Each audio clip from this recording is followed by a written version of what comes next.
Hello and welcome to the channel. Novelist Chimamanda has been in the news lately.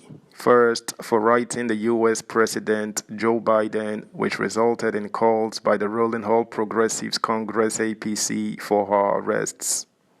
Chimamanda, a strong Obi supporter, has now responded to the APC and even had time for Nobel laureate Professor Wole Soyinka as well. Subscribe, like, share, and comment. Thank you. 2023 election. Chimamanda replies APC. Disagrees with Soyinka. Renowned Nigerian novelist Chimamanda Adichie has replied the All Progressives Congress APC which called for her arrest following a letter she wrote to the American President Joe Biden alleging that the 2023 election was flawed. The novelist, in an interview with Arise Television on Tuesday, also criticized Nobel laureate Wole Soyinka over his comments about the Labour Party's vice presidential candidate, Dati Baba Ahmed. Ms. Adichie stated that Soyinka's description of Mr. Baba Ahmed's comment as fascist was a strong word that is only appropriate for the government of the day on the Independent National Electoral Commission, gagging the will of the majority of Nigerians through a fraudulent election.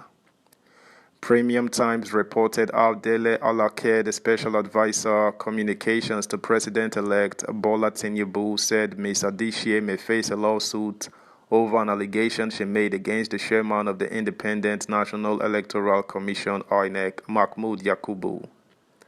Ms. Adichie had, in an open letter to the U.S. President, said, "Many believe that the INEC share has been compromised." In the interview, she defended the letter she wrote and spoke on her support for Mr. Obi. She also accused the American authorities of double standards on democracy on the African continent.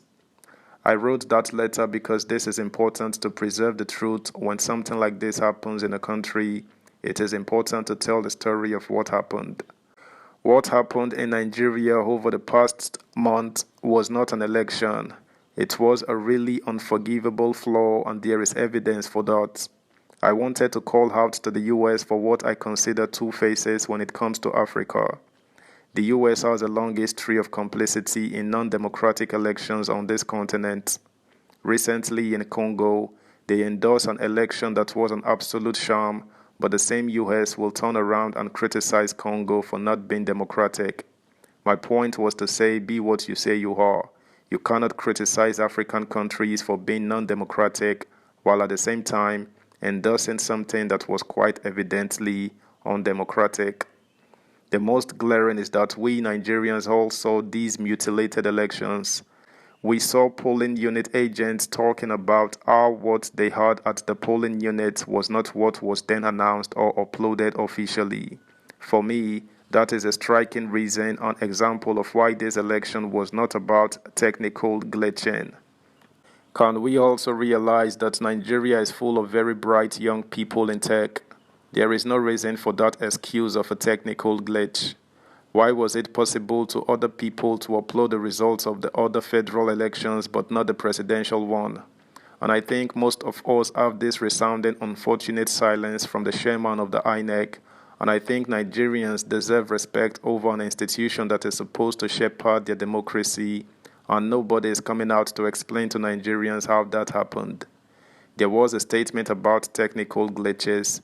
It is not convincing, and knowing how much hope and trust the Nigerians invested in this election, knowing that Nigeria is a low-trust society, means that if the people are truly sincere and have nothing to hide, they will make an extra effort to explain to Nigerians what happened.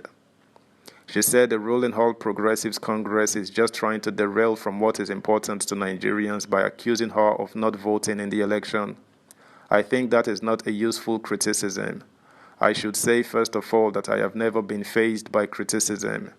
I wrote this letter to the US President, of course, knowing full well that there will be criticism from certain quarters, and I have seen a few things people sent to me, and it has been kind of amusing to read the juvenile fulmination of non-juvenile people.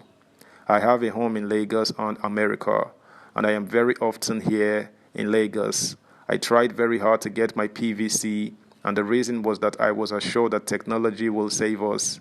It works in Oshun, Ekiti, and Anambra. I really tried. We should also talk about how difficult it is to collect PVC, and that in itself is a form of voter disenfranchisement.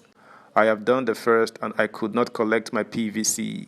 Yes, I did not vote, but my not voting does not mean I cannot comment in an election. I am a Nigerian citizen and every Nigerian has a right to an opinion. Subscribe, like, share, comment, and please turn the notification bell on. Thank you. When people say Beavers worked but IREF did not work, which is a way of countering the accusation that technology was manipulated, the response is both have to work for the election to be credible.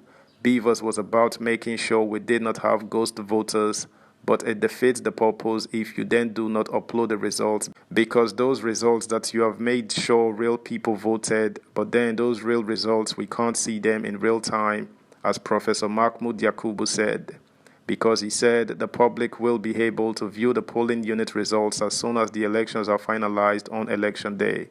This is an important thing to talk about and address with the Nigerian people.